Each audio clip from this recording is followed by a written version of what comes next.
बिस्मिल्लाहिर्रहमानिर्रहीम। विविसेक्टिंग criminal law में आपका दोस्त इमरान असमत हाजिर खिदमत है। आज का हमारा टॉपिक क्रिमिनल लॉ में एक बुनियादी और बहुत अहमियत का हामिल है। और अगर मैं ये कहूँ कि this is one of the most controversial section of CRPC till today after 2005, तो ये गलत ना होगा, क्योंकि 2005 से लेकर 2021 तक इस सेक्शन के हवाले से अब तक 3 दफ़ा फुल बेंच जो हैं वो मैनेज किए गए हैं। मेरी मुराद सेक्शन 22A सब सेक्शन 6 ज़ाब्ता फौजदारी के बारे में है,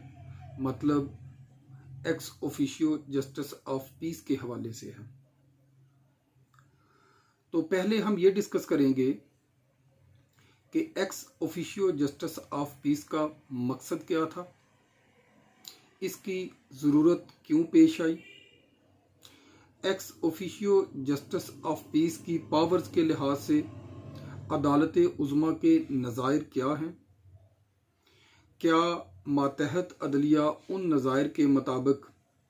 फैसला जात कर रही हैं, उनमें डिफेक्ट्स क्या हैं और उनके बारे में क्या तजावीज़ दी जा सकती हैं। तो सबसे पहले आगाज़ करते हैं कि जस्टिस ऑफ पीस का वर्ड ऑलरेडी ज़ाब्ता फौजदारी में मौजूद था, जिसके तहत सूबाई हुकूमतें किसी भी इलाके में किसी भी शख्स को जिसकी नेशनलिटी पाकिस्तान की हो उसको जस्टिस ऑफ पीस के इख्तियारात तफवीज़ किए जा सकते थे सूबाई हुकूमत के नोटिफिकेशन के मुताबिक। लेकिन 2002 में ऑर्डिनेंस CXXI जो कि 21 नवंबर 2002 को नाफिजुल अमल हुआ, उसके मुताबिक justice x officio justice of peace के इख्तियारात सेशन जज साहबान और एडिशनल सेशन जज साहबान को तफवीज़ किए गए। इसका बुनियादी मकसद ये था कि 2002 से कबल अगर किसी का मुकदमा थाना के अंदर दर्ज नहीं होता था तो वो रेमेडी जो है वो आर्टिकल 199 कॉन्स्टिट्यूशन ऑफ पाकिस्तान के तहत अवेल करके हाई कोर्ट जाता था। बेसिक मकसद x officio justice of peace का पहला ये था कि हाई कोर्ट्स में जो रश ऑफ वर्क है इन पिटीशंस की वजह से उसको कम किया जा सके। दूसरा इसका बुनियादी मकसद ये था कि वो लोग जो अपने वसाइल की वजह से अपनी ग्रीवियंस हाई कोर्ट में नहीं ले जा सकते थे, उनको एक ऐसी सहूलत डोर स्टेप पर मुहैया की जा सके जहां पर वो एक सादा एप्लीकेशन की शक्ल में अपने जो ग्रीवियंसेस हैं वो दूर कर सकें, जिसके लिए ऑर्डिनेंस 2002 में ये इख्तियारात सेशन जज साहबान को और बाद में एडिशनल सेशन जज साहबान को तफवीज़ किए गए, ताकि तहसील लेवल तक वो दोस्त जिनके मुकदमात दर्ज नहीं हो रहे या जिनको ट्रांसफ़र ऑफ इन्वेस्टिगेशन के हवाले से मुश्किलात का सामना है, या वो लोग जो पुलिस के एक्सेस की वजह से, निगलेक्ट की वजह से या उनके फंक्शन में फेलियर की वजह से उनको दादरसी नहीं मिलती, वो जस्टिस ऑफ पीस के पास एक सादा एप्लीकेशन की शक्ल में अपनी ग्रीवियंस पेश कर सकें और उनका हल तहसील लेवल तक हो सके। इसमें जो प्रेसिडेंशियल लॉ है हमारे पास फुल बेंच की शक्ल में या सुप्रीम कोर्ट ऑफ पाकिस्तान के डिसीजन की शक्ल में, वो इंतहाई मुख्तसर है। इसमें सबसे पहला केस लॉ जिसमें बज़ाहिर तो सेकंड जो प्रोवाइज़ो है 22A सब सेक्शन 6 उसकी second class transfer of investigation के हवाले say that was the main object. लेकिन हिजर हयात केस जिसमें 2005 PLD लाहौर 470 पेज के ऊपर एक फुल बेंच बैठा, जिसमें ये होल्ड किया कि जस्टिस ऑफ पीस उसके पास ना सिर्फ मुकदमे के अंदराज के इख्तियारात हैं, बल्कि ऐसी एक्सेस जिसे हम हैरासमेंट की शक्ल में कहते हैं उसके भी इख्तियारात हैं। और चूंकि पुलिस ऑर्डर 2002 मौजूद था, उसके सेक्शन 18 सब सेक्शन 6 की वजह से हाई कोर्ट के फुल बेंच ने यह होल्ड किया कि ये स्पेशल लॉ है, एक अल्टरनेट रेमेडी ऑलरेडी अवेलेबल है, इसलिए जस्टिस ऑफ पीस के पास ये इख्तियारात नहीं है। उसके बाद जो दूसरा नज़ायर हमारे पास के आया सामने वो है मोहम्मद बशीर केस, जो कि PLD 2007 सुप्रीम कोर्ट पेज है 539 के ऊपर। इसके बाद जो तीसरा नज़ायर हमारे पास सुप्रीम कोर्ट की शक्ल में आया वो था Rai Ashraf case PLD 2010 supreme court page 691। इसके बाद जो चौथा नज़ायर हमारे सामने पेश आया वो था Mohammad Ali case PLD 2004 supreme court page 753। ये नज़ायर जो है, ये जो प्रेसिडेंट केस है, इसमें फंक्शन के साथ साथ जो मेन कंटेंशन थी जिसके लिए ये फुल बेंच बना वो ये था कि whether ex officio justice of peace is working as administrative ministerial या एज ए जुडिशियल वर्क। तो उसमें मोहम्मद अली केस में ये होल्ड हुआ कि चूंकि सेक्शन 6 जो है ज़ाब्ता फौजदारी का, उसमें x officio justice of piece को बतौर अदालत नहीं तहरीर किया गया, लेजिस्लेचर की इंटेंशन ये नहीं थी, इसलिए हम इसको जुडिशियल नहीं कह सकते, इसलिए ये एडमिनिस्ट्रेटिव है और इसका काम मिनिस्ट्रियल है। लेकिन उसके बाद यूनुस अब्बास केस आया हमारे सामने, वो है PLD 2016 सुप्रीम कोर्ट पेज 581, जिसमें ये होल्ड हुआ कि जो मोहम्मद अली केस में या हिजर हयात केस में with regard to ex officio justice of peace observation दी गई है कि इसकी पावर्स एडमिनिस्ट्रेटिव हैं, उसको उन्होंने रिपील करके इसको कुज़ाई जुडिशियल डिक्लेयर किया। उसमें ऑनरेबल सुप्रीम कोर्ट ने ये कहा कि चूंकि administrative work under the shelter of judiciary अंजाम दिया जा रहा है, इसलिए इसको कुज़ाई जुडिशियल कहा जाएगा, क्योंकि सेशन जज साहबान या एडिशनल सेशन जज साहबान वो एप्लीकेबिलिटी ऑफ माइंड करते हुए किसी चीज़ को ख़ास तौर पर एप्लीकेशन या पटिशन जो उनके पास 22A सब सेक्शन 6 की शक्ल में जाती है, उस पर अपना माइंड अप्लाई करते हैं और उसको पेरूज करने के बाद उसका डिसीजन करते हैं। इसलिए these powers which are enjoyed by ex officio justice of peace are quasi judicial. ये 5 बेसिक प्रेसिडेंशियल लॉ हैं जो ex officio justice of peace के ऊपर आए, लेकिन इनमें जो पावर्स हैं ex officio justice of peace के लिहाज से वो डिस्कशन है वो सेम है मोहम्मद बशीर केस में, हिजर हयात केस में, same is the position with Yunus Abbas case में। इसमें ये होल्ड किया कि वो अफराद जिनके मुकदमात थाना में दर्ज नहीं होते, वो जब पिटीशन अपनी फाइल करेंगे तो ex officio justice of peace with regard to their applications concerned SHO से कमेंट्स तलब करेगी और उन कमेंट्स की मौजूदगी में उसको डिस्पोज करेगी और उसके पास पावर्स हैं, वो डायरेक्ट मुकदमे के अंदराज का अहकामात करेंगी। इसके साथ साथ x officio justice of piece उन खुद कंटेंट्स को मुलाहजा करेंगे और देखेंगे कि 154 का जो मतन है उसकी रिक्वायरमेंट के मुताबिक जो भी एप्लीकेशंस उनके पास आती हैं वो एप्लीकेबिलिटी ऑफ माइंड के साथ ये ऑब्जर्व करेंगे from the contents of application. 2 चीज़ें जो अहम हैं, means offence is made out and the second one is the offence is cognizable, then they will direct the concerned SHO for the registration of case. लेकिन मातहत अदालतें क्या करती हैं, वो कमेंट्स तलब करती हैं कंसर्न्ड एसएचओ से। अब अगर वो एसएचओ जो मुकदमा पहले ही दर्ज नहीं कर रहा, उससे कमेंट्स तलब करना with regard to their genuineness, that is illegal, that is unlawful. क्योंकि जो नज़ायर सुप्रीम कोर्ट ऑफ पाकिस्तान और हाई कोर्ट के फुल बेंच में आए हैं, उसमें यह है कि आपने कमेंट्स तलब करने हैं with regard to their application.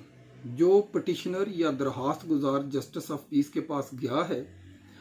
उसकी एप्लीकेशन जो है वो थाना के अंदर पहुंच चुकी है, और अगर पहुंच चुकी है उस एप्लीकेशन में ऑफेंस और वो भी कॉग्निजेबल अगर मेड आउट हुआ है, तो एसएचओ साहब से इस बारे में कमेंट्स तलब करेंगे कि अगर ये एप्लीकेशन आपके पास आई है जिसमें ऑफेंस भी है और कॉग्निजेबल भी है, then why you did not registered this case. लेकिन जो प्रैक्टिस हमारे पास चल रही है वो ये है कि ऐसे तमाम इख्तियारात जो इस्तेमाल किए जा रहे हैं, उसमें हम ये देखते हैं कि जस्टिस ऑफ पीस साहब वो कंसर्न्ड एसएचओ से कमेंट्स तलब करते हैं, और अक्सर औक़ात कंसर्न्ड एसएचओ जो है वो अदालत में रिपोर्ट सबमिट करते हैं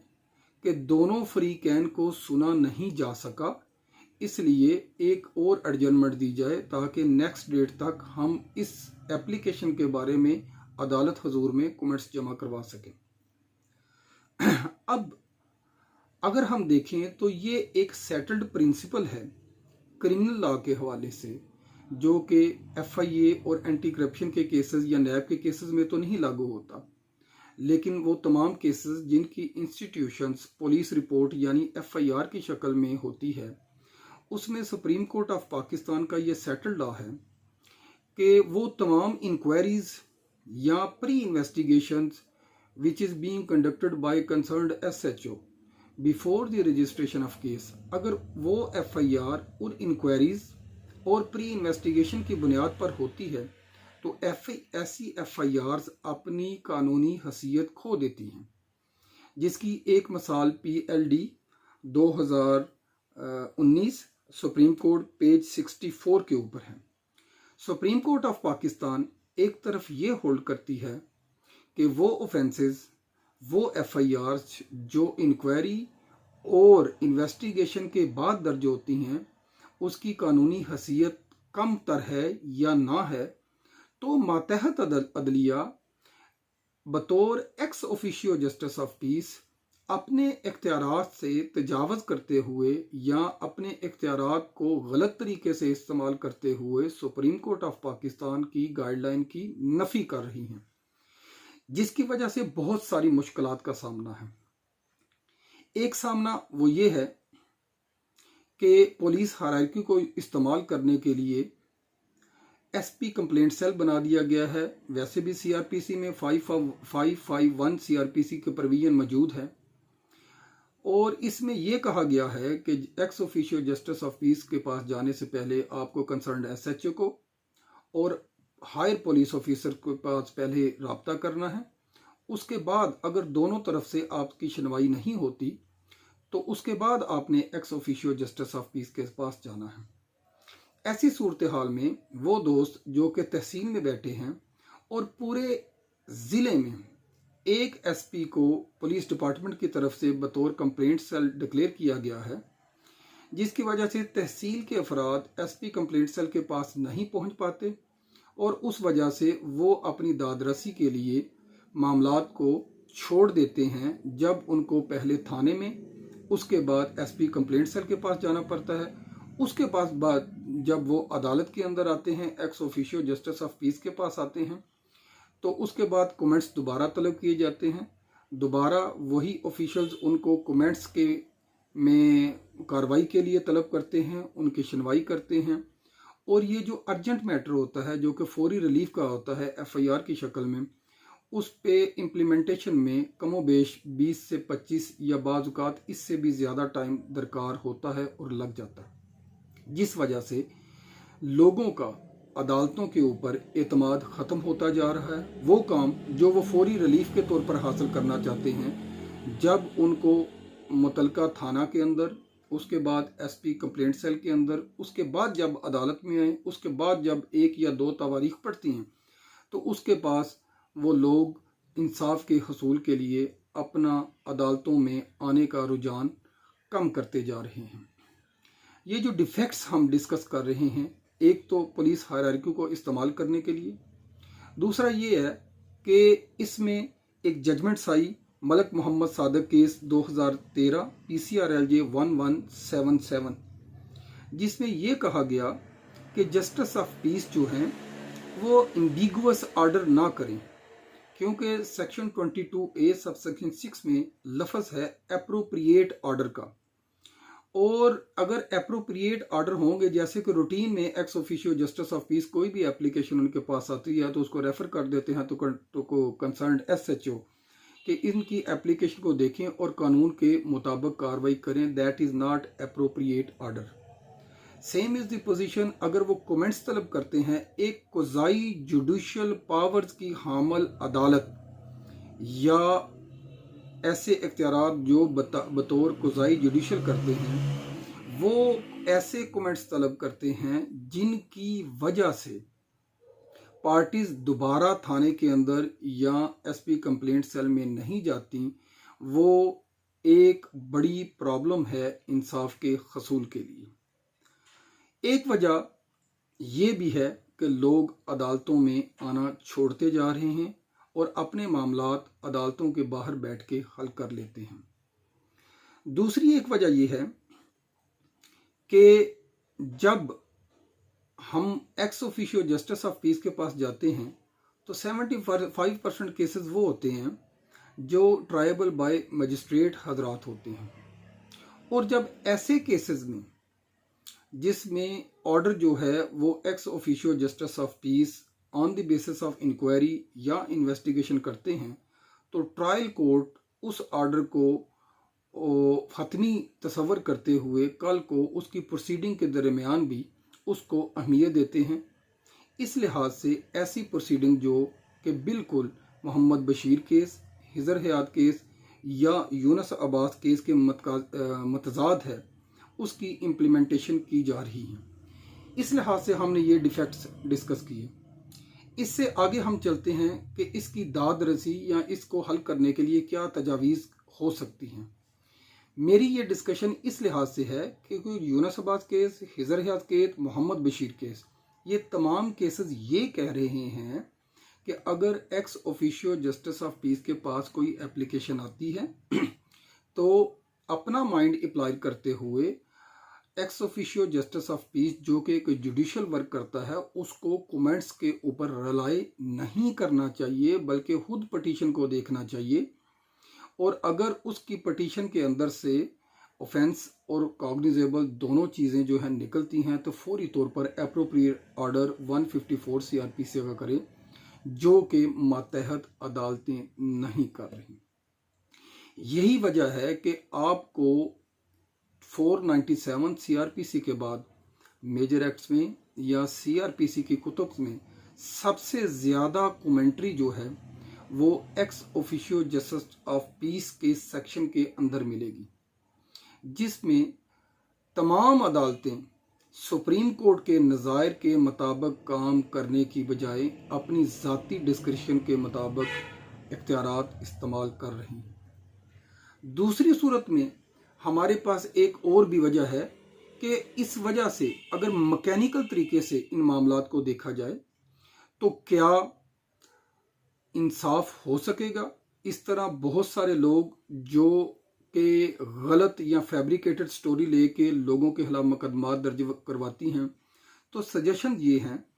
कि पहली बात x officio justice of peace का जो फोरम है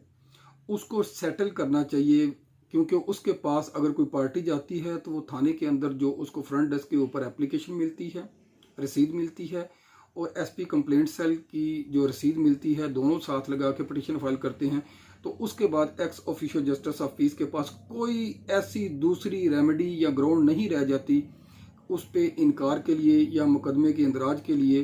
अगर वो इन चीज़ों को पेरूज करने के बाद ये चीज़ ऑब्जर्व करे कि यहाँ पर ऑफेंस कॉग्निजेबल मेड आउट हो गया है। अब चूंकि हमारी प्रैक्टिस में ये भी है कि बहुत सारे लोग झूठी एफआईआर दर्ज करवा देते हैं, तो उसके लिए इन नज़ायर में 182 सीआरपीसी का जिक्र है। सजेशन ये है कि 182 को कॉग्निजेबल ऑफेंस डिक्लेयर किया जाए, शेड्यूल के अंदर ऐड किया जाए, और उसमें पुलिस के साथ साथ अग्रीव्ड पार्टी को भी इन्वेस्टिगेशन या इंक्वायरी के बाद जो भी फाइंडिंग आती है, और उस फाइंडिंग के बाद ये इख्तियार दिया जाना चाहिए ताकि लोग झूठे मुकदमात या एफआईआर दर्ज ना करवा सकें। इसके साथ साथ 250 का सेक्शन जो मजिस्ट्रियल ट्रायल में है, इसी तरह add chapter 22A session courts में भी ऐड होना चाहिए। यहाँ से मे को ख़त्म करके शेल ऐड कर देना चाहिए कि अगर एविडेंस रिकॉर्ड होने के बाद अदालत इस नतीजे के ऊपर पहुँचती है कि जो केस था वो बिल्कुल झूठा था, बेनिफिट ऑफ डाउट्स की वजह से इक्विटल नहीं हुई, झूठ की वजह से इक्विटल हुई है, तो कंप्लेनेंट पार्टी के खिलाफ जो अग्रीव्ड पर्सन है जिसने ये सारी प्रोसीडिंग भुगती हैं, उसको इख्तियार हो ताकि वो उनके खिलाफ फौजदारी कार्रवाई कर सके और डैमेजेस भी क्लेम कर सके और डायरेक्ट कर सके। इसके साथ साथ मेरी एक और अदब से गुजारिश है कि वो जज साहबान जो हाई कोर्ट से रिटायर्ड होने के बाद एडहॉक बेसिस के ऊपर दूसरी पोस्टों पे जाते हैं, हाई कोर्ट्स के अंदर एक कमीशन अपॉइंट किया जाए जो इन तमाम नज़ायर का मुलाहजा करें, जायज़ा लें और हाई कोर्ट के रूल्स में इसमें अमेंडमेंट करें और जायज़ा लेने के बाद सजेशंस दें कि इन नज़ायर को किस तरह सेटल किया जा सकता है, इसमें जो डिफेक्ट्स हैं उनको किस तरह एरेडिकेट किया जा सकता है, और इसके साथ साथ जो discretion x officio justice of piece supreme court of Pakistan के नज़ायर को नज़रअंदाज करके पास कर रही हैं, उनको किस तरह सॉल्व किया जा सकता है। मेरी तमाम दोस्तों से गुजारिश है कि मेरी इस सजेशंस के बाद अगर आपके पास भी मज़ीद कुछ सजेशंस हैं तो वो शेयर करें और हमारी इस वीडियो को लाइक्स करें, अपने दोस्तों को शेयर करें और सब्सक्राइब करें ताकि आइंदा आने वाली जो वीडियोस हैं वो आपको मिल सकें। अस्सलाम वालेकुम।